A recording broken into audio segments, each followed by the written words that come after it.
Itago niyo na lamang po ako sa pangalang Mateo.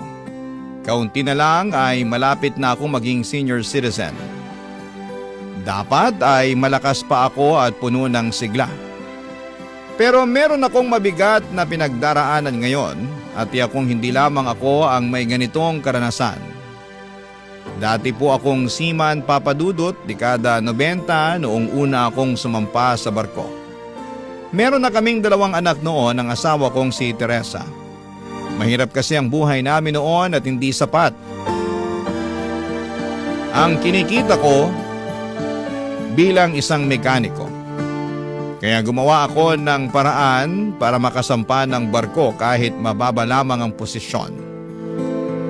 Kaya lang papadudot napakahirap pala ng buhay ng isang manlalayag. Mahirap ang mapalayo sa aking mag-iina. Ako pa naman yung tipong hindi mapalagay kapag malayo sa akin ang asawa ko. Lalo na at siya lamang ang kasakasama ng aming mga anak.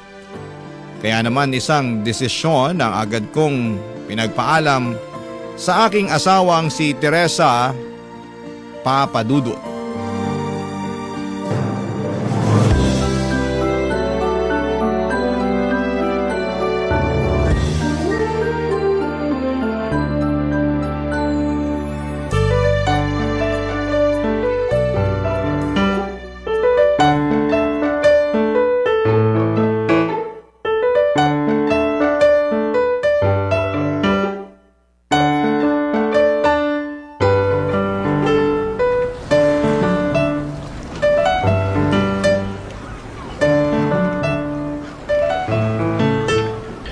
Kumusta ka na ba?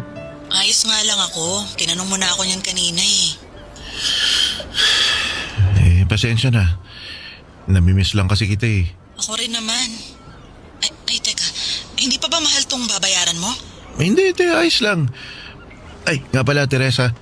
Kaya pala ako napatawag meron akong gustong sabihin. Oh, ano yun? Iniisip ko kasi kung tapusin ko lang yung kontrata ko tapos dyan na ako sa atin. Dyan na lang ako magtatrabaho. Ano ka mo?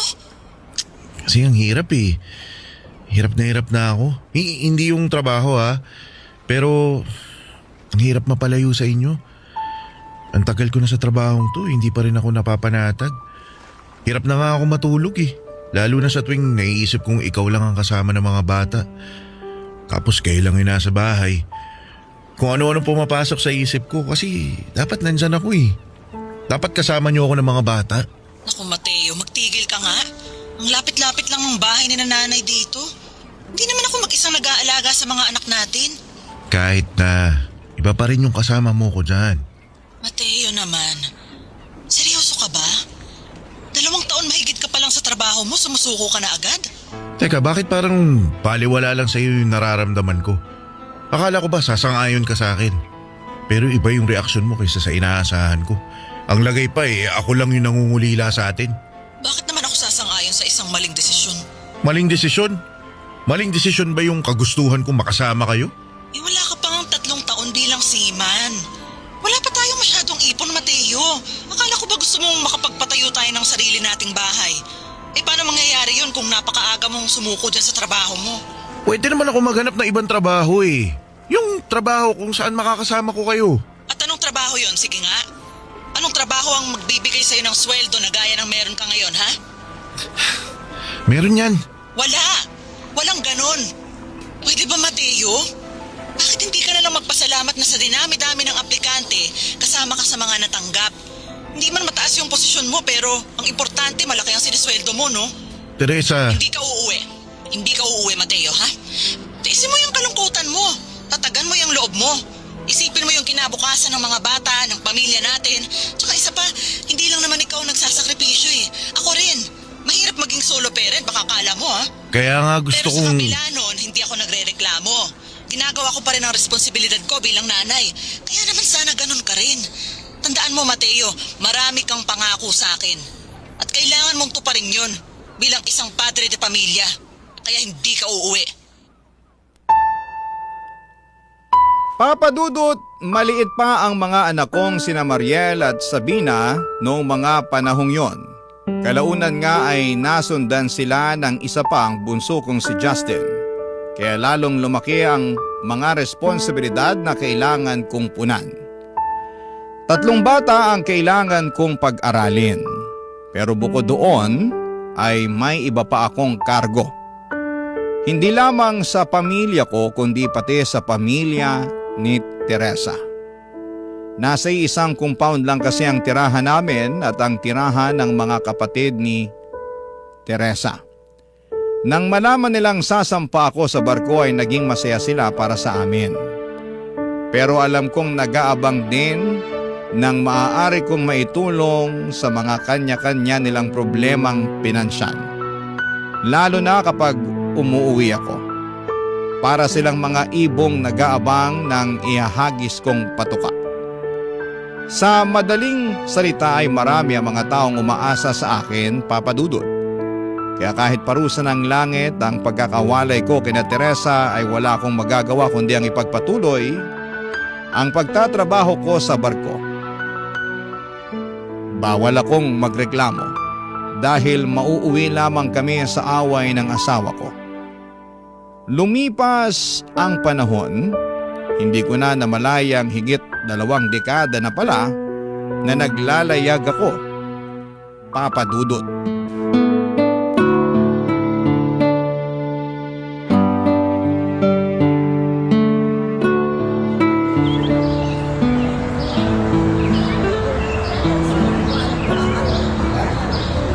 Pambihira naman itong lugar na ito eh.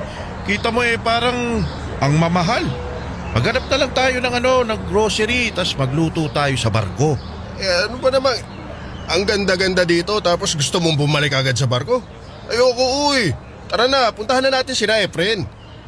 Mukhang mapapagastos pa tayo eh. Marami naman tayo eh. Kasama ni Efren sina Oka at saka si Luis. Sigurado namang may mga alipores pa silang kasama. Tsaka, magsaya na tayo ngayon. Kasi mamaya daw, merong mga sasampa. Anong may mga sasampa? Ay sus, to naman. Gets mo na yung sinasabi ko. Mga bebot. Ay nako, ayoko na mga ganyan. Aba, magsalita ka, akala mo, hindi mo nasubukan na. Isang beses ko lang nagawa yon. At matagal na panahon na lumipas. Ay nako, pero nasubukan mo pa rin. At saka masaya naman, di ba? Kung magtigil ka nga. Mabuti pa mauna ka na. Puntahan mo na sila. Hayaan mo muna akong makapaglakad-lakad. Eto naman huwag ka ng KJ. Halika na. Sumama ka na sa akin. Ayoko nga. Sige na. Hayaan mo na ako. Magsaya na kayo. Halika na kasi. Gastos lang yung gagawin nyo eh. Minsan lang to. Kahit pa minsan. Kung ubusan naman ng pera, ayoko. Halika na. Halika na. Ayoko nga sabi. Wag mo na akong pilitin, Joel. Kayo na lang. Ano yan? Anong nangyari sa'yo? Teka lumabo bigla yung mata ko. Nahihilo ka ba? Anong nararamdaman mo? Sandali nga tumabi muna tayo. Sige, tara. Doon tayo sa gilid. Alalayan na kita. Ayos lang ako. Hoy! Mateo! Kumapit ka sa akin. Kapit ka. Balik tayo sa barko. Halika! Dali! Halika!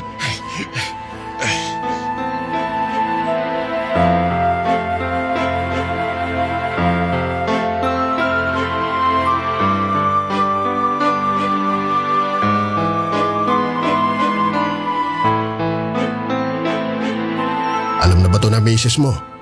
Alam ba niya na sinabihan kang hindi na pwedeng magpatuloy dito dahil dyan sa sakit mo sa puso? Hindi pa Pambihira. Kailan mo balak sabihin? Sa susunod na linggo ka na uuwi, di ba? Pagdaog natin ang Hong Kong, lilipad ka na pauwi ng Pinas. Dapat sabihan mo na asawa mo. Ewan ko ba? Hindi ko alam kung sasabihin ko pa ba o susurpresahin ko na lang. Sabihin mo, Mateo. Para malaman nila na may sakit ka at maalagaan ka nilang mabuti. Tsaka alam mo, ano rin yan yung... ano ba tawag doon? Yung blessing in disguise. Yan. Ano ka ba paano naman naging blessing ang pagkakaroon ng sakit? Ganito yan pre, ibig sabihin lang nun, umuwi ka na raw sa inyo. Masyado ka nang matagal na nagtatrabaho. Oras naman daw para makasama mo yung pamilya mo. At ma-enjoy mo naman yung mga pinaghirapan mo, ano? May ipon ka naman, pihado. Oo, pero Joel, may 3 taon pa yung loan namin sa bangko eh. Nagpagawa kami ng bahay, di ba? Damay pati yung mga kapatid ni Teresa. Hindi kakasya yung ipon ko para bayaran yung mga yun. Teka, matatanda ng mga anak mo ha. May mga trabaho na rin. Pasalo mo na sa kanila. Hindi naman pwede yung ganun, Joel. Para 3 taon lang eh. Siyempre may mga sarili silang gusto sa buhay. Hindi ko pwedeng ipatong bigla sa kanila yung responsibilidad sa... Sa pagbabayad ng bahay na sila naman ang nakatira. Responsibilidad ko na yon bilang ama. Na may sakit at posibleng mamatay kapag hindi nagamot. Ayoko maging pabigat, Joel. Ay nako, masuunahin mo pa bang isipin ang abalang ibibigay mo sa mga anak mo? Katunayan, hindi nga pagiging pabigat ang matatawag sa gagawin mo eh. Dahil tatay ka nila. Hindi ba matik? Dapat tulungan ka nila. Sa lagay, sila lang makikinabang sa'yo. Ikaw, hindi ka pwedeng makinabang sa kanila. Bawi-bawi din, Mateo. Magkaiba tayo ng pananaw sa buhay at sa pamilya, Joel. Pero iisa lang ang katotohanan, Mateo. Tatay ka at mga anak mo sila. Pamilya kayo. Sino-sino ba dapat ang nagtutulungan? Hindi ba dapat kayo rin? Papadudot, base sa ginawang pagsusuri sa akin ay may mga ugat daw sa puso ko ang hindi na gumagana ng maayos.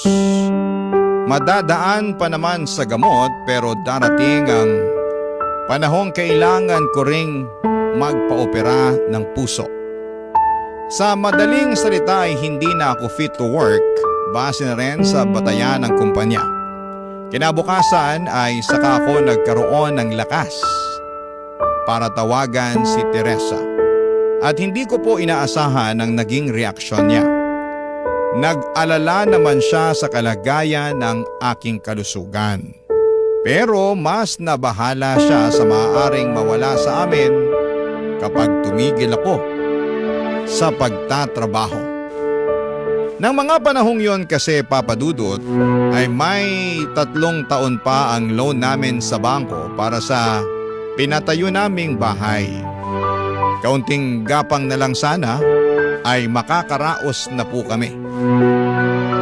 Bagkos ay nagpapagawa rin ng bahay ang mga kapatid ni Teresa at sa akin sila madalas kumukuha ng mga panggastos. Kaya naman, Papadudot, hindi ako natakot sa maaaring mangyari sa akin. Mas natakot ako sa maaaring madismaya dahil hindi ko na sila mapagsisilbihan gaya ng dati. Barangay Love Stories. Barangay Love Stories. Papadudot, October 2023 nang umuwi ako sa Pilipinas. Aminin ko na takot akong makita ang pamilya ko. Kasi sa totoo lang ay hindi ko masyadong kilala ang pag-uugali ng mga anak ko. Hindi ko alam kung paano sila pakikitunguhan ng maayos. Lalo na ngayong permanente na nila akong makakasama sa bahay. Dati kasi halos 1 buwan lang akong nagbabakasyon at halos 1 buwan lang dahil agad akong pinababalik ni Teresa sa trabaho. At tama nga ang aking hinala, hindi naging mainit ang pagtanggap sa akin ng pamilya ko. Maliban kay Justin, walang bahid ng excitement ang pagsalubong nila sa akin. Isang tanong, isang sagot lang ang mga anak kong sina Mariel at Sabina. Kaya nga unang araw ko pa lamang sa Pinas ay parang gusto ko na lamang bumalik sa paglalayag, Papadudot.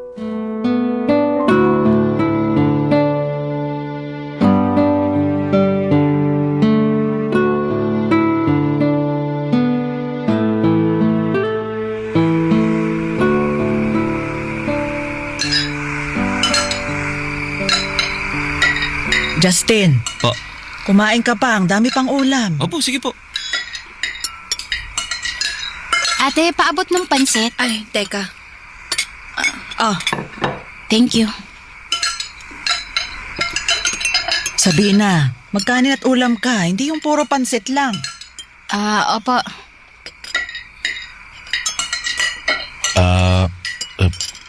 Kumusta mga trabaho nyo? Mariel, Sabina. Ayos naman po. Ayos lang din, Tay.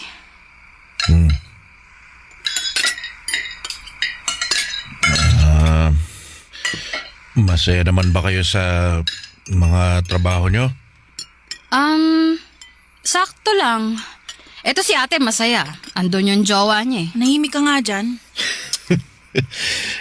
Hindi ka pa ba mag-aasawa, Mariel? Pwede naman na sa edad mo na yan Mag-iipon muna ako, Tay. Mukhang matagal pa nga eh. Lalo na ngayon, may kailangan pa palang bayarang bahay. Mariel, Totoo naman po Mag-aambagan kami nila Sabina at Justin. oo nga, pero hindi ito ang oras para pag-usapan yan.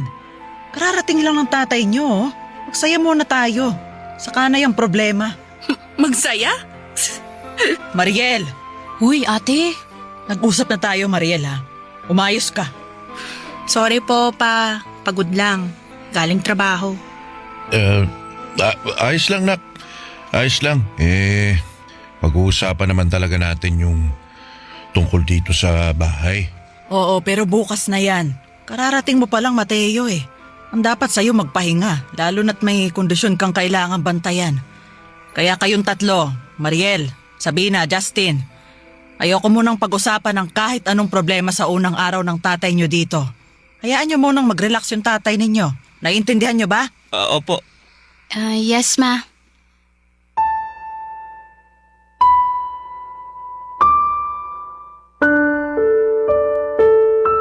Papa Dudut, mga matatanda na ang mga anak ko. May kanya-kanya na silang mga trabaho, may nobyo na nga ang panganay ko. Meron na rin silang mga plano sa buhay. Kaya alam kong maliban kay Justin, masama ang loob nila sa biglaang responsibilidad na kailangan nilang saluhin. Kaya sa mga sumunod na araw ay pinaramdam nila sa akin ang kanilang inis. Tahimik sila kapag nasa hapag kami at kumakain. Minsan nga ay hindi sumasabay sina Mariel at Sabina. Dumalas din ang pag-alis nila ng bahay. At sa tuwing inaaya ko sila para mamasyal, ay lagi silang abala kuno. Kahit si Teresa ay maraming palusot. Kesyo gastos lang daw ang mamasyal at magsaya sa iba't ibang paraan. Tanging ang bunso ko lang na si Justin ang sumasama sa akin. Papadudot, nakatira nga ako sa isang bahay na pinatayo gamit ang perang pinaghirapan ko pero hindi ko ramdam na nabibilang pa ako sa lugar na yon. Yun na siguro ang masasabi kong pinakamalungkot na kabanata ng aking buhay.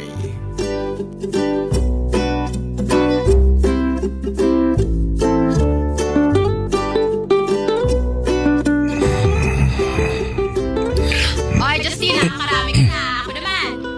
Tapos po ako na. Sino may request dyan? Bakit ba ang ingay-ingay? Manahimik ka nga. Di ka naman Kita na nagpapahinga yung tao eh. Oy, Justin, paabot na Sino ba yung mga yon? Bakit ang ingay-ingay nila? everyone. Sandali nga. Is dedicated sa mga minahal. Pero konti lang. Ginawa, pero hindi inasama. Turo ako ng leksyon tong mga ulupong na to. Hoy! Hoy! Tay? Bakit ang ingay-ingay nyo? Kita nang natutulog ako eh. Nagawa nyo pa talagang mag-videoke this oras na ng gabi. Tay? Wala na kayong pakundangan. Mga walang galang. Hindi nyo na inisip na may tao nagpapahinga. Mga makasarili. Tay, tayo minahon kayo. Paano ako iinahon eh? Sumusobra na kayo. Nananadya ata kayo eh. Kala nyo hindi ko kayo napapansin. Kung ano ginagawa nyo para lang itaboy ako. Bakit? Gusto nyo ba umalis na lang ako sa pamamahay na to? Ha? Tay, ano po bang sinasabi nyo? Wag mo akong hawakan. Tay! Lana, nababaliw na. Ano sabi mo? Ano mo ikaw, Mariel? Namumuro ka na sa akin, ha? Ano ginagawa ko sa'yo? Alam ko may galit ka sa akin. Bakit? Dahil sinalo nyo ang pagbabayad nitong bahay? Kaya ano? Pasimple nyo akong ginagantihan? Iniinis nyo ako? Nababaliw ka na! Ano sinabi mo? Tay! Hoy! Anong nangyayari dito ha? Bakit kayo nag-aaway? Nay, si tatay nagbabaliw-baliwan na naman. Mateo, ano bang nangyayari ha? Nagtanong ka pa eh, kasama ka rin nila. Ano? Anong kasama? Yung mga walang yamong anak, nagbibidyoke pagkalakas-lakas. Nananadya yata dahil alam nagpapahinga ako. Ano ka mo? Bidyoke? Oo, pati yan si Sabina. Naku, makatili sa mikropono eh. Tay, huminahon na po kayo. Tigilan mo nga kakasabi sa akin yung minahon. Justin, ikuha mo ng tubig ang tatay mo. Dali. Opo. Mateo, umupo ka muna ha. Huminga ka ng maayos. Bang, Kailangan mong huminahon. pagsabihan mo yung mga anak mo ha. Mateo, hindi nag-iingay ang mga bata. Tingnan mo ang paligid mo. Nasaan ang video kung sinasabi mo, ha? Nagbibidyoke nga. Yang si Sabina pa yung naabutan ko may hawak ng mikropono eh. Mateo, wala si Sabina dito. Nasa trabaho pa siya. Ano nasa trabaho eh? Narinig Tingnan ko. mo nga. Tumingin ka sa paligid mo. Nasaan si Sabina? Wala. Wala rin yung videoking sinasabi mo. Nakapatay nga yung TV, oh. Sina Mariel at Justin lang ang nandito. Ito, nagbabalot sila ng mga regalo para dun sa reunion natin yan sa Pasko. Mateo, baka naman nananaginip ka lang. Baka maluwag na tornilyo. Mariel! Kung bakit kasi hindi na lang bumalik sa barko eh. Tama na yan. Tumigil ka na. Bahala nga kayo dyan.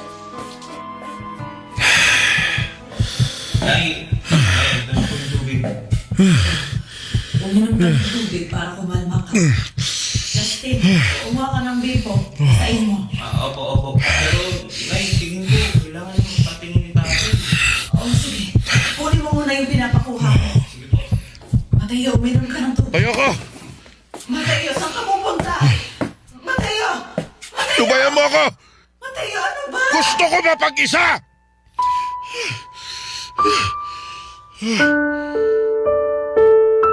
Papadudot ng mga panahong yon ay may mga kakaibang nangyayari sa akin. Para ba akong nababaliw? May mga nakikita at naririnig ako na hindi naman pala totoo. Para akong minumulto na hindi maipaliwanag.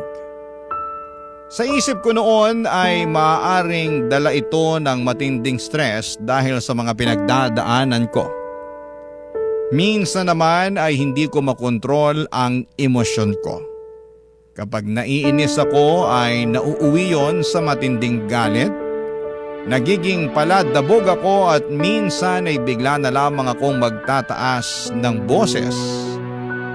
At namamalayan ko na lamang ang mga nagawa ko kapag tapos na.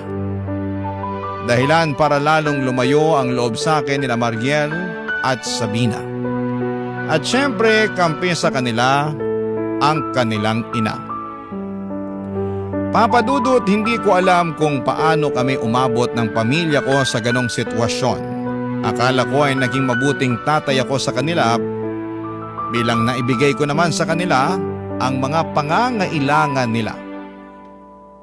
Pero ngayon, nawala na akong ambag ay tila nalimutan na nila ang mga naging sakripisyo ko para sa kanila.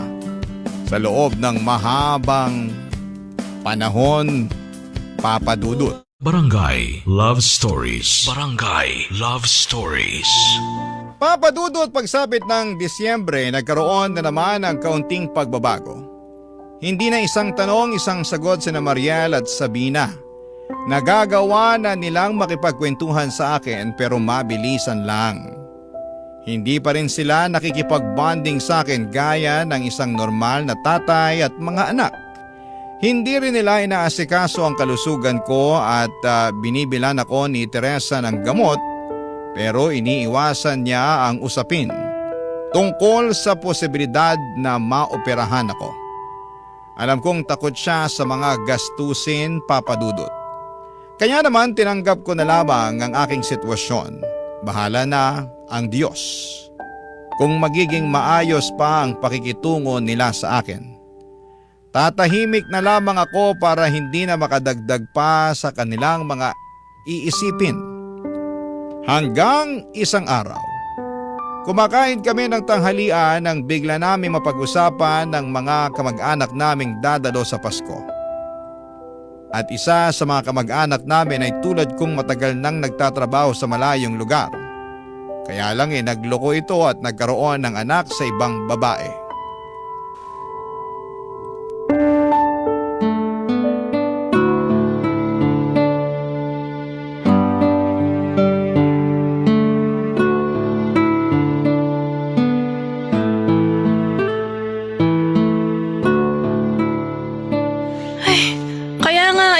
mga long distance na mga ganyan eh. Meron at meron talagang maglolo ko. Dami ng ganyan.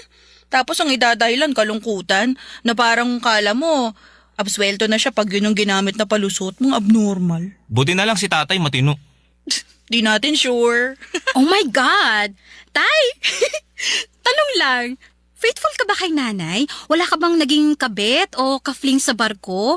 Lalo na sa linya ng trabaho nyo ha, tagal-tagal yung nasa barko. Kayo-kayo lang ng mga katrabaho mo doon. Wala ka bang katrabahong malandi? Sabina, ano ba naman tanong yan? Curious lang, ma. Ano, tay? Uy, be honest, tay, ha? Kahit yung mga yung mga one-night stand lang, wala? Nakeri mong magtagal nang di kasama si nanay? Hoy, Sabina! Mga lumalabas sa bibig mo, hindi na maganda, ha? Nay, chill!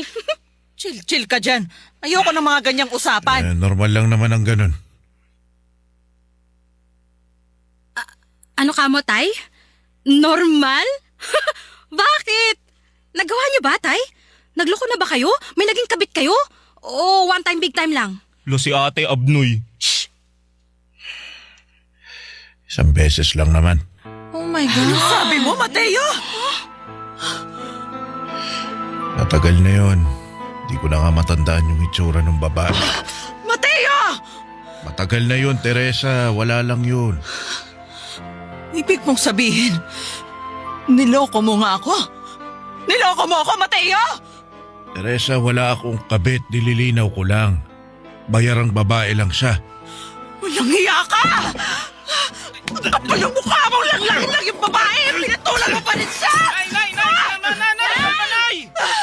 Hayaan niyo si nanay! Huwag mong sasabihin, isang beses lang yon. Kung nagawa mo na, malamang kaya mong ulit-ulitin. Kaya Mateo, umamin ka na, ha? Ilang beses mo na nagawa yon, ha? Ilang beses ka nang tumikim ng iba? Sigurado ka mga bayarang babae lang sila? O baka naman may pangalawang pamilya ka na. Ay, huminahon po kayo. Ginawa ko ang lahat, Mateo. Tapos ganito lang ang igaganti mo sa akin? Kung ikaw, pagod sa pagtatrabaho, pas ako rin! Hindi lang ikaw ang nagsakripisyo. Akala mo ba madali magpalaki ng 3 bata mag-isa? Hindi! Hindi mo alam dahil hindi mo naman sila naalagaan. Tapos, ang lakas ng loob mong mambabae. Teresa, isang beses lang yun.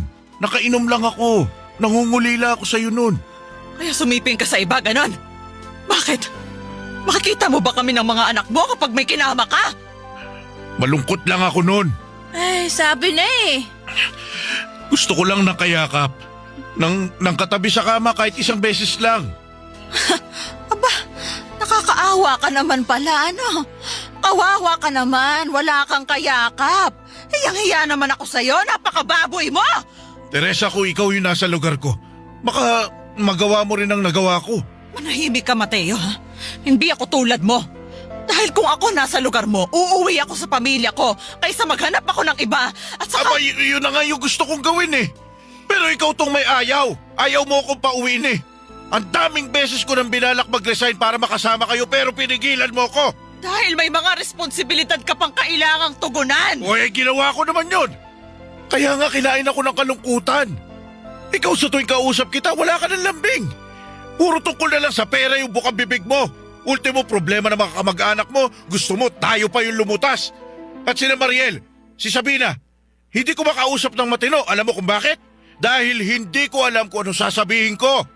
At hindi rin nila alam anong itatanong sa akin dahil wala naman silang pakialam sa ginagawa ko.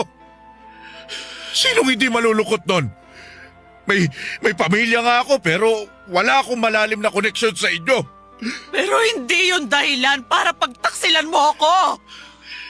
Teresa, patawarin mo ko. Pero sana maniwala ka. Isang beses ko lang nagawa yun. Huwag mo akong gawing tanga. Alam mo, mabuti pa lumayas ka sa harap ko. Lumayas ka na sa pamamahay na to. Ayaw na kitang kasama, lalong ayaw kitang makatabi sa kama. Kaya sige, mag-impake ka na ng mga gamit mo. Maghanap ka ng ibang matutulugan. Doon ka magpakargo sa mga babae mo. Total naman, magiging pabigat ka na sa pamilyang ito. Papadudod, sabi nga nila, nahuhuli sa bibig ang isda. Wala sa loob ko ang ginawa kong pag-amin. Natural na lang na lumabas ito sa aking bibig na parang wala lang. Kaya naman laking gulat ko nang biglang magwala si Teresa. Totoo naman ang aking sinabi, isang beses lamang akong pumatol sa isang bayarang babae habang nakadaong ang barko namin sa ibang bansa. Totoo ring ginawa ko lamang yon dala ng matinding kalungkutan. Hindi ko intensyon na maghanap ng kabit, ni hindi ko na nga maalala ang itsura ng babaeng nakasiping ko. Alam ko naman na mali ang magtaksil sa asawa. Ang akin lang tao lamang ako at nagkakamali. Sa mga sumunod na araw ay naging mariin si Teresa sa desisyon niyang palayasin ako. Kaya para humupa na ang tensyon at hindi na madamay ang mga anak namin ay umalis ako at lumipat sa isang maliit na apartment sa katabing syudad. Hindi ko inakalang kung kailan permanente ko nang makakasama ang pamilya ko ay saka naman nila ako itataboy na parang aso. Alam kong may kasalanan ako, pero sapat ba yon para tuluyan na nila akong itakwil bilang padre de pamilya? Hanggang sa sumapit ang besperas ng Pasko ng taong 2023. Laking gulat ko nang biglang dumating sa apartment ko ang bunso kong si Justin Papadudut.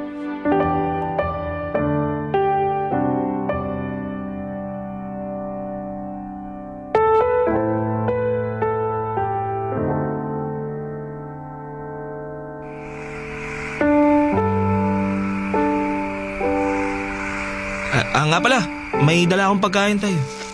Mga handa sa bahay. Pang Noche Buena natin mamaya. May pansit, barbecue, inihaw na manok, tsaka buko pandan. Buti, di natapon. May kare-kare pa sana kaso naubusan na ako ng ganitong lalagyanan eh. Tsaka di ako makadekwat, nakabantay si Chang Loring. Kala mo mauubusan. Teka, dito ka ba magno-Noche Buena? Opo. Paano yung nanay mo? Madami naman sila dun eh. Kayo wala kayong kasama. Kaya dito na lang ako. Sandali, ano yung dala mo? Bakit may maleta ka? Ito. Mga damit ko, tay. Tsaka ilang gamit. Mga damit? Bakit ka may dalang mga damit? Kasi plano kong dumito muna ako eh. Anong ibig mo sabihin? Ditira muna ako dito. Dito sa apartment mo.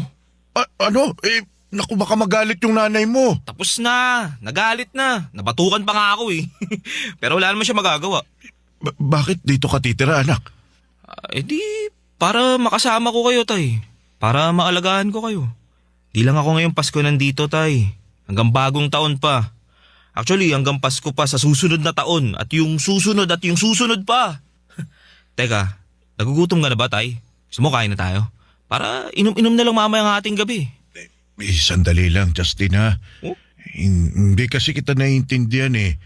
Dito ka titira sa maliit na paupahang ito. Opo, tay. Bakit? Laki-laki ng kwarto mo dun sa bahay ah. Dahil gusto ko nga kayong makasama, tay. Hindi. Sige na, umuwi ka na. Umuwi ka. Doon sa atin, doon ka sa nanay mo. Samahan mo yung mga kapatid mo. Madami na sila dun eh. Hindi ka pwede rito. Bakit hindi? Ang tagal-tagal ko nang hinintay yung pagkakataong to eh. Ang makasama kayo ng matagal. Yung magkakilanlan pa tayo. Tay, pinanganak na ako't lahat-lahat. Nasa barko na kayo eh. Minsan sa isang taon ko lang kayo makasama. Mabilisan pa. Kaya ngayon permanente na kayong nandito. Susunggaban ko na yung oportunidad na mapalapit pa sa inyo. Pero anak, alam mo naman yung sitwasyon natin eh. Tay, alam ko pong may problema kayo ni nanay. Pero tsaka namang pansamantala lang yun. Ang importante, tay, may kasama kayo ngayong Pasko. Kung hindi pa kaya ni nanay at ni ate patawarin kayo, pues iba ako. Kasi parehas lang tayo, tay. Parehas lang tayo nangungulila. Ikaw sa pamilya mo. Ako naman sa tatay ko. Kaya huwag niyo na pong questionin kung bakit ako nandito, tay. Ang mahalaga, malaman nyo na hindi kayo nag-iisa at meron pa rin nagmamahal sa inyo. sa kabila ng inyong pagkakasala. Papa Dudut, abot langit talaga ang tuwa ko nang makita ko si Justin. Mangiyak-ngiyak ako sa sobrang saya. Masyado kasing nakatuon ang atensyon ko kina Teresa, Mariel at Sabina o yung mga taong may galit sa akin. Hindi ko napansin na may isa nga palang tao na sabik na makasama ako. At laking pasasalamat ko talaga sa Diyos dahil hindi ako mag-isang magdiriwang ng Kapaskuhan. Kasama ko ang anak kong tanggap ang lahat sa akin. Papa Dudut, hindi pa rito natatapos ang kwento ng aming pamilya. Marami pa kaming mga pagsubok na mga pinagdaanan. Pero dalangin ko para sa inyong mga tagapakinig, naway wala sa kanila ang mag-isa ngayong Pasko. Kung malayo man kayo sa inyong pamilya o kaya ay may hidwaan gaya ng sa amin, ay alalahanin nyo na meron pa ring mga tao na nagmamahal sa inyo. Hanapin pa rin ang mga biyaya ng Diyos kahit na maliit na bagay sa halip na magpakalunod sa matinding kalungkutan. Itago nyo na lamang po ako sa pangalang Caramel. Hindi ko totoong pangalan. Binago ko na rin po ang mga pangalan ng taong involved sa kwento ko. Papa Dudut, yon ang naging desisyon ko dahil medyo sensitibo ang ibabahagi kong kwento sa inyo at natatakot akong mahusgahan ng mga taong nakakakilala sa akin. Papa Dudut, kasama sa sulat ko si Sander, ang aking ex-boyfriend. Technically ay hindi naman kami naghiwalay noon. Pero dahil sa long distance ang relasyon namin noon, ay wala akong naging balita sa kanya noon simula noong iwanan niya ako papuntang probinsya nila. Ay nag-assume na lamang ako na hiwalay na kami. Dahil doon ay naghanap ako ng pagmamahal sa ibang lalaki sa katauhan ni Owen. Oo, Papa Dudut. Naging boyfriend ko si Owen kahit na wala kaming closure ni Xander. Samantala'y naging legal kami ni Owen sa pareho naming pamilya, kaya naging sobrang saya ko. Dumating din kami sa panahon na may nangyari sa amin dalawa ni Owen. Hindi niya ako nabuntis pero inaya niya ako kaagad ng kasal. Para daw mapanagutan niya ako sa nagawa niya. Masayang masaya ako noon at mahal na mahal ko na si Owen. Kaya pumayag na ako pero gagawin muna naming sekreto ang pagpapakasal. Pero Papa Dudut, bago ako ikasal noon ay tumawag pa sa akin si Sander. Gusto ko nang tapusin ang relasyon natin, Sander. Hiwalay na tayo, ang sabi ko sa kanya. Nang minsang magkausap kami sa telepono. Caramel naman, wag mo namang gawin sa akin to. Mahal na mahal kita, giit niya sa akin. Kung mahal mo talaga ako, tinupad mo sana yung pangako mo sa akin. Kung mahal mo ko sana, pinahalagahan mo ko. Kaso Sander, hindi eh. Ilang beses mo kong sinaktan. Ang tagal mo kong pinaasa. Kaya nawala na ako ng pagmamahal sa iyo. Paliwanag ko sa kanya. At saka meron na akong ibang mahal. Pag-amin ko pa. Talaga? Kailan pa kayo? Seryoso niyang tanong sa akin. Matagal na kami. Naging boyfriend ko siya kahit na tayo pang dalawa. Pagtatapat ko pa sa kanya. Tinutay mo ko? Tila may puot sa boses ni Sander nang sabihin niya yon sa akin. Oo, niloko kita. Naghanap ako ng ibang lalaki kasi akala ko hindi ka na babalik. Sander, minahal niya ako. Siya ang gumanap ng lahat ng tungkulin mo sa akin. Hindi mo ko masisisi kung maghanap ako ng kalinga sa ibang lalaki. Kasi pinabayaan mo ko. Kinailangan kita pero nasaan ka? Kinailangan ko ang tulong mo pero tinulungan mo ba ako? Nangulila ako sa iyo at halos magmakaawa na ako sa iyo noon na umuwi dito pero anong ginawa mo? Binaliwala mo lang ako. Pero siya palagi siyang nandito sa tabi ko. Pinaramdam niya sa akin na mahalaga ako sa kanya at hindi ako nag-iisa. Pinasaya niya ang buhay ko at sa pamamagitan ng pagmamahal niya sa akin, tinanggal niya ang sakit na nararamdaman ko sa pangungulila ko sa iyo. Yon ang naging katwiran ko sa kanya. Kung ganun sana'y sinabi mo sa akin ng maaga na ayaw mo na. Kaso hindi, pinaasa mo rin ako. Umasa ako noon na nauunawaan mo ang lahat. Caramel, pinaglaruan mo lang din ako. Yun naman ang hinanakit niya sa akin. Kaya nga Xander, tigilan mo na ako. Ayaw ko na talaga. Pagod na ako sa relasyon natin, ang sabi ko pa sa kanya. Hindi ako makikipaghiwalay sa iyo. May diin niyang sagot sa akin. Ikakasal na ako sa kanya, Xander. Ayos na ang lahat. Handa na kaming dalawa. Kailan ang kasal ninyo? Bukas na. Tipid na sagot ko kay Xander. Hindi ko pa rin tatanggapin yung pakikipaghiwalay mo sa akin. Hindi, Caramel. Hindi ko isusuko ang pagmamahal ko sa iyo ng basta-basta lang. Tahasang sabi niya sa akin. At nagbanta pa siya sa akin na hindi niya ako titigilan hanggat hindi ako bumabalik sa kanya. Sabi din niya sa akin na gagawa siya ng paraan para makapunta sa kasal ko. Para personal na pigilan ito. Pagkatapos noon ay naputol na ang linya. Samantala kinabukasan ay walang Xander na dumating noon para pigilan ang kasal namin ni Owen. Kaya napagpasyahan ko na talagang ituloy ang kasal namin ni Owen. Sa sobrang bilis ng mga pangyayari at wala kaming sinabihang tao tungkol sa kasal namin, pero siniguro talaga ni Owen na nakarehistro ang aming kasal sa civil registry. Sa kabilang banda ay naging masaya ako sa piling ni Owen at ipinakita niya sa akin ang isang responsableng asawa.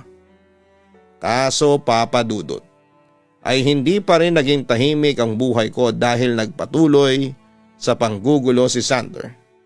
Isang araw ay nakatanggap ako ng tawag mula sa kanya. Caramel? Kumusta? Tila sarkastikong bati ni Xander sa akin sa kabilang linya. Xander? Paano mo nalaman yung bago kong cellphone number? Kinakabahan at the same time ay nagtataka kong tanong sa kanya. Ano bang kailangan mo sa akin ha? Pahabol na tanong ko pa sa kanya. Hindi ba't sabi ko sa iyo na hindi ko kayo titigilan ng asawa mo? Nag-init naman ang ulo ko sa sinabing yon ng ex-boyfriend ko. Pwede ba Xander? Move on? May asawa na ako. Masaya na ako sa buhay ko kaya pakiusap tama na. Huwag mo na akong guguluhin pa. Diin ko sa kanya. Masaya ka ba talaga sa piling ng asawa mo? Tila nanunubok niyang tanong sa akin. Pagkatapos ay narinig ko siyang tumawa sa kabilang linya. Hindi ako naniniwala. Kilala kita, Caramel. Ano bang gusto mong gawin ko para tigilan mo lang ako? Tanong ko sa kanya. Nasa puntong yon ay malapit nang maubos ang pasensya ko. Bumalik ka sa akin. Iwanan mo yung asawa mo at magsama tayo. Yon ang demand niya sa akin na siya ko namang tinutulan. Baliw ka na, Xander. Sigaw ko sa kanya at sa puntong yon ay naiyak na ako sa galit, takot at sa awa sa aking sarili. Please, malapit na akong manganak. Huwag ka naman sanang ikaw ang maging dahilan para makunan ako. Pakiusap ko pa sa kanya. Hindi ako titigil hanggat hindi ka bumabalik sa akin, Caramel. Kung kinakailangang sirain ko ang pamilya mo ay gagawin ko. Kung kinakailangan kong patayin ang asawa mo ay gagawin ko. Makuha lang ulit kita. Pagbabanta pa niya sa akin. Pagkatapos noon ay naputol na ang tawag niya. Papadudot, sobra akong nag-alala sa mga sinabi ni Xander sa akin. Kaya tuloy ay may mga pagkakataon akong natutulala dahil malalim ang aking iniisip. Napansin naman niyo ng asawa ko at tinanong niya ako kung bakit. No choice ako kundi ang sabihin sa kanya ang katotohanan. Nainis lang ako kay Xander. As usual, puno ng pagbabanta ang tawag niya kanina. Pero dead man na lang. Kilala ko ang lalaking yon. Magaling lang siya sa pagbabanta pero hindi naman niya ginagawa. Kwento ko kay Owen. Huminga naman ng malalim si Owen bago muling nagsalita. Sa totoo lang ay nangangamba ko, Caramel. Paano na lang kapag natuloy na ako sa Canada para magtrabaho? Yon ang pangamba niya. Huwag kang mag-alala sa akin. Kaya ko ang sarili ko, Owen. Yon ang paniniguro ko sa aking asawa para hindi na siya mangamba. Sakaling nasa ibang bansa na siya para magtrabaho bilang chef. Kapag nanganak ka na, saka na ako aalis papunta sa Canada. At saka bago ko umalis ay ihahanap kita ng bagong matitirhan. Sisiguraduhin ko na hindi ka na magugulo pa ni Sander. Yung cellphone mo, palitan mo na ng SIM card para hindi ka na niya makontak. Agad naman akong pumayag sa mungkahi ni Owen. Caramel, malaki ang tiwala ko sa iyo. Sa pagalis ko ay alam kong hindi ka mawawala sa akin. Maya-maya ay sabi niya habang nanlalambing siya sa akin. Owen, kahit na ilang beses pa akong guluhin ni Sander, habang wala ka ay hindi ako magpapaapekto. Ikaw na ang mahal ko, Owen, ikaw lang. Yun ang assurance na ibinigay ko noon sa kanya. Papadudot dahil na din sa ambisyon niyang maging executive chef, ay nag-apply noon si Owen sa mga cruise ship liners at nang hindi maglaon ay napag-isipan niyang magtrabaho dito sa Canada upang magkaroon kami ng chance na makapag-migrate kasama ang aming mga anak eventually. Ayun nga ay 4 years din ang tinagal ni Owen doon sa Canada. Samantala, papadudot, pagkalipas ng maraming taon ay hindi ko naman inaasahan na muling magbabalik sa akin ang nakaraan. Isang araw ay nagulat na lamang ako nang may tumawag ulit sa cellphone ko na bagong number. And to my surprise, si Sander ang nasa kabilang linya. Paano mo nalaman ang bago kong number? Yun ang una kong tanong sa kanya pagkatapos niyang magpakilala at mangumusta sa akin. Actually, nagkita kami ni Krisa sa MRT. Ayun, kumustahan lang hanggang sa natanong kita. Tapos ay ibinigay niya sa akin ang cellphone number mo. Nga pala, nasa ang asawa mo? Ilan ang anak ninyo? Curious na mga tanong ni Sander sa akin. Nasa Canada si Owen ngayon. Executive chef kasi siya sa isa sa mga 5-star hotel doon sa Montreal. Ako naman heto, part-time office worker, part-time mother. 3 na ang anak namin ni Owen. Kwento ko sa kanya. Sa puntong yun ay hindi ako nakaramdam ng inis o pagkairita at para bang gusto ko rin siyang kausapin. Caramel, sa totoo lang, kahit na ilang taon na ang lumipas ay hindi pa rin kita nakakalimutan. Namiss kita, pag-amin niya sa akin. Hindi ko na lamang sineryoso ang sinabi niya. Namiss ka dyan, baka naman kaya ka nakipaghiwalay sa asawa mo dahil sa akin. Hindi naman ikaw ang dahilan kaya nakipaghiwalay ako sa asawa ko. Matagal na ako naka-move on sa nangyari sa atin dati. Sagot ni Sander sa akin. So it means napatawad mo na ako? Tanong ko. That's another story. Seryosong tugon niya at tila ba may kaunti pang hinanakit siya sa akin. Akala ko ba nakapag-move on ka na? Question ko sa kanya. Naka-move on na nga ako. Giit niya sa akin. Pagkatapos noon ay nagpakiramdaman na kami kung sino ang muling magsasalita. Hanggang sa hindi naman ako nakatiis kaya muli akong nagpatuloy. Sander, kahit na ilang taon na ang lumipas gusto ko pa rin humingi ng sorry sa nagawa ko sa iyo dati. Sinserong sabi ko sa kanya. Matagal na pakiramdaman ang sumunod. Makalipas siguro ng 30 seconds o higit pa ay muling nagsalita na si Sander. Pagkatapos nitong magbuntong hininga, tatanggapin ko yung sorry mo kung makikipagkita ka sa akin. Nagulat naman ako at hindi nakaimik sa kanyang sinabi. Come on, walang mali siya. Let's meet each other as friends. Ano, okay ba? Nag-isip-isip naman ako bago sumagot. Okay naman sa akin. Pagkatapos noon, papadudot ay pinag-usapan namin kung saan. Anong oras kami magkikita at nang ma-finalize yon, ay masayang nagpaalam si Sander sa akin. At sa hindi ko inaasahan ay nakaramdam ulit ako ng saya pagkatapos ng phone call na yon ni Sander. Papadudot, iniisip ko ng mga panahong yon na wala naman siguro masama kung makipag-communicate akong muli sa ex-boyfriend kong si Sander. Ako ang malaki ang naging kasalanan sa taong ito kaya nararapat lang din talaga siguro na pagbigyan ko siya. Pero syempre hindi ko yon sinabi kay Owen dahil ayaw kong mag-isip ng hindi maganda ang aking asawa at pagsimulan pa ng kaguluhan sa aming relasyon at sa aming pamilya. Papa Dudut, nagpatuloy ang communication namin ng ex-boyfriend kong si Sander para mas umigting ang pagnanais kong makita siya sa personal. Kaya isang araw ay napagkasunduan namin na magkita kami sa isang sikat na mall ni Sander. Sa medyo may kalayuan sa amin, para na rin walang makakitang kakilala namin na pwedeng gumawa ng chismis sa aming dalawa. Samantala isang araw ay muli kaming namasyal ni Sander. Ang usapan namin ay isasama ko ang mga anak namin pero sa pagkakataong yun ay nag-decide akong iwan na lamang muna ang mga anak ko sa pangangalaga ng aking ina. At pagdating ni Sander sa mall kung saan kami magkikita ay nagulat din ako nang napansin kong hindi rin niya kasama ang mga anak niya. Okay lang yun. Hoping ako na hindi mo rin isasama ang mga anak mo. Sabi sa akin ni Sander nang ipaliwanag ko sa kanya kung bakit iniwan ko ang mga bata kay mama.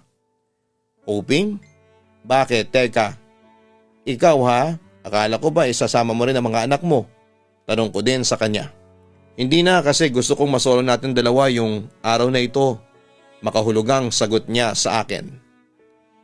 Pagkatapos noon ay kumain muna kami sa fast food bago kami nagpasyang manood ng sine.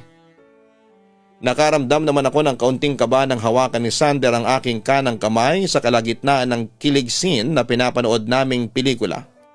Pero kinalaunan ay hinayaan ko na lamang na magka-holding hands kami.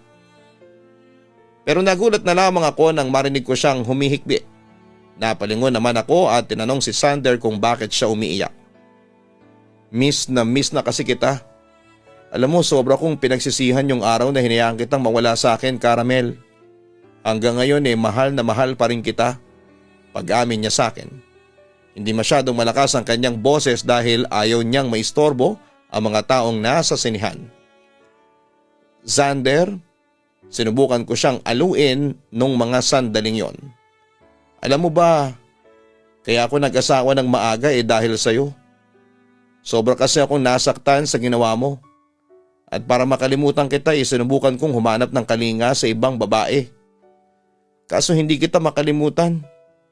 Kaya sa huli naging failure ang relationship natin. Caramel, ikaw pa rin talaga ang mahal ko. Nagulat at nakaramdam ako ng labis na kalungkutan sa sinabing yon ng ex ko. Sander, I'm so sorry pero alam mo nang hindi pwede, sabi ko sa kanya. Yun nga dapat sa akin ka naman talaga. Inagaw ka lang sa akin ni Owen. Habang sinasabi niya ang mga yon, ay damang-dama ko naman ang sakit na nararamdaman niya. Pero bago pa ako bumigay at magkasala sa Diyos ay nagdesisyon na lamang akong magpaalam sa kanya. Sander, sorry pero kailangan ko nang umalis. Ngunit pinigilan ako ni Sander. Caramel, huwag. Please, huwag mo akong iwan. Huwag, dito ka lang sa tabi ko. Nakikiusap ako. Huwag mo nang ulitin yung ginawa mong pagtalikod sa akin dati. Kung dati, nakaya ko yon pero this time ay ikamamatay ko na yon. Please Caramel, dito ka lang sa tabi ko. Dito ka lang.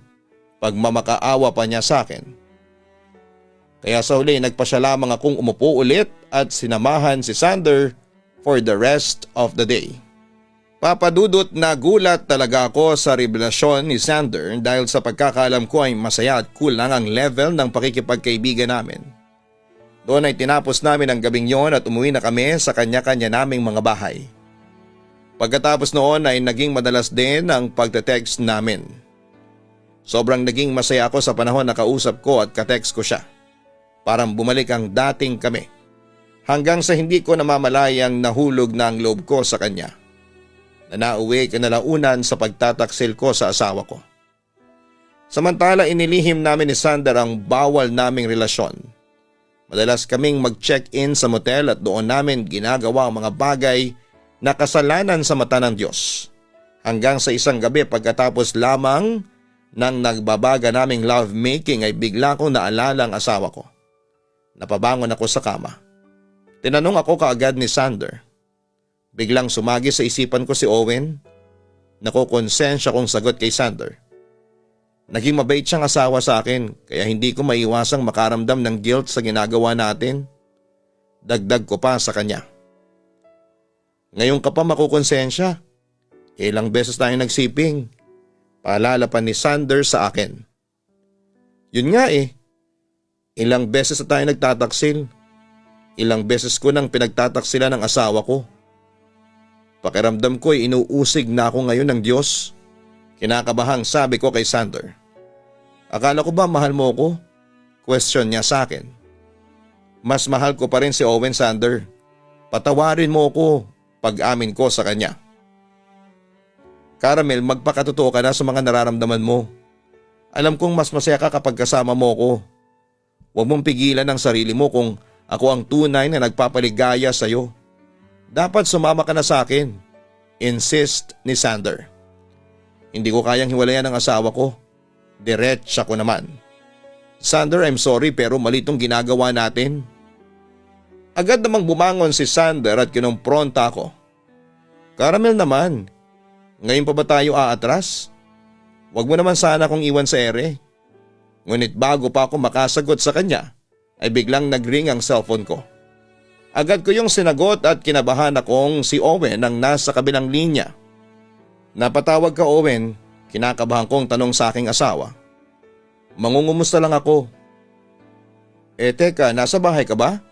Ang mga anak natin, gusto ko sana silang makausap ngayon. Gising pa ba sila? Agad naman akong nakaisip ng alibay. Tulog na ang mga anak natin, ayoko silang gisingin pa kasi may pasok pa sila bukas. Sagot ko. Ganon ba? Sayang naman kung ganon. Malungkot na wika ni Owen sa akin. Nga pala, mahal ko. Kaya din pala ako tumawag sa iyo para sabihin sa iyo na ayusin mo na mga papeles mo at ng mga anak natin kasi pwede ko na kayong makuha dito sa Canada. Ha, talaga? Sa hindi malamang kadahilanan ay hindi ako masaya sa binalita sa akin ng asawa ko.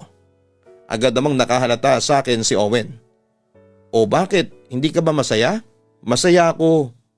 Pinilit kong maging masaya noong mga sandaling yon pero malakas ang pakiramdam ng asawa ko. Ayos ka lang ba talaga ha, Caramel? Tila nagdududa niyang tanong sa akin. Oo, ayos lang ako. Sige, ayusin ko na yung mga papeles namin para makuha mo na kami, sabi ko kay Owen. Matagal na kitang gustong makasama, mahal ko.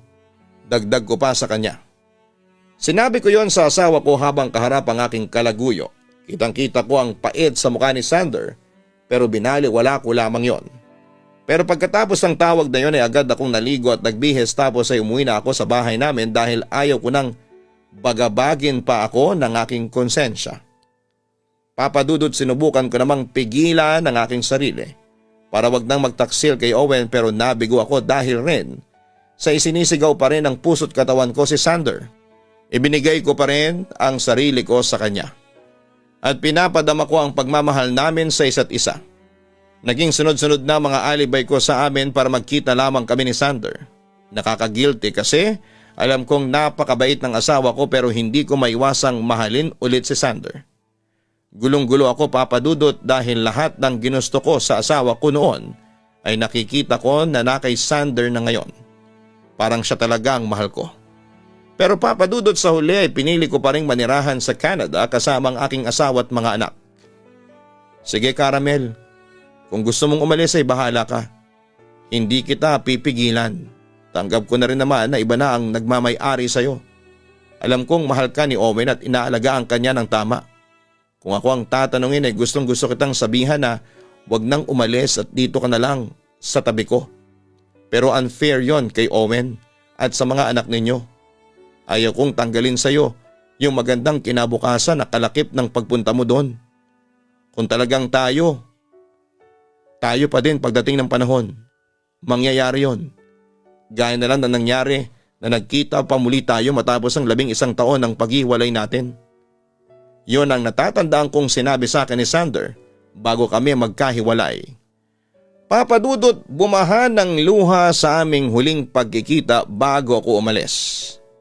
Naramdaman ko kay Sander ang tunay na pagmamahal sa akin na hindi siya naging makasarili. Umasa akong magkaroon siya ng magandang buhay sa hinaharap. Dahil sa ngayon ay masasabi ko din namang masaya talaga ako sa piling ni Owen na wala na akong mahihiling pa. Pero sa ngayon ay naguguluhan lamang ako sino talaga sa kanilang masasabi kong one true love ko. Papa Dudut, dahil na din sa hindi ako makasagot ay ibabaong ko na lamang sa aking alaala ang lahat ng masasayang pinagsamahan namin ni Sander. Hihintayin ko na lamang kung talagang may isa pang pagkakataong kami sa inaharap. At sa ngayon ay gagawin ko ang lahat ng dapat ng aking pagmamahal sa aking asawa na si Owen na alam ko din namang hulog ng langit sa akin. Hanggang dito na lamang po ang aking liham, Papa Dudut, at sana ay mapili po ninyong ibahagi at mabasa at mabigyan ng advice ng inyong mga listeners. Hindi pa rin alam ng aking asawang si Owen ang mga pangyayaring ito. Ayaw ko na lang sanang sabihin sa kanya para hindi na rin po siya masaktan. Total sa ngayon ay talagang nakapagdesisyon na ako na ituon ang buo kong pagkatao sa kanya dahil siyang mahal ko at bigay siya ng Diyos sa akin. At lalong-lalo na, ito ang tama. I pray na humaba pa ang success ng inyong Papa Dudut YouTube channel. Maraming salamat po and God bless.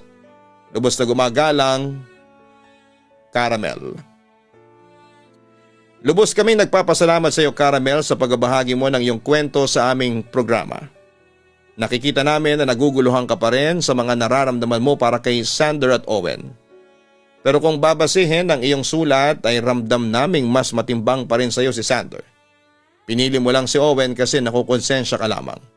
Dahil mabait ang asawa mo at ayaw mong masaktan ang mga anak mo. Takot ka rin sa panghuhusga sa iyo ng Diyos, kaya pinili mo na lamang isakripisyo ang totoo mong nararamdaman. Caramel, ang maipapayo ko lamang sa iyo ay panindigan mo lamang ang iyong piniling desisyon. At yun ay ang magstay sa iyong pamilya. Tama lamang ang iyong naging desisyon dahil sila ang bumubuo ng kalahati ng buhay at pagkatao mo. Aminado ka rin naman na mahal mo si Owen, kaya alam mong makakalimutan mo rin si Sander. Palayain mo na siya sa iyong puso't isipan. Naniniwala kaming lilipas din niyang pagmamahal mo sa ex mo, lalo na kung tatanggalin mo ang anumang komunikasyon ninyo o mga bagay na magpapaalala sa kanya. Kung ayaw mong masira ang pamilya mo, ikaw mismo ang magtanggal kay Sander sa sistema mo. At napapansin ko din na kung sino ang kasama mo ay doon ka nagkakaroon ng link o mas matibay na ugnayan.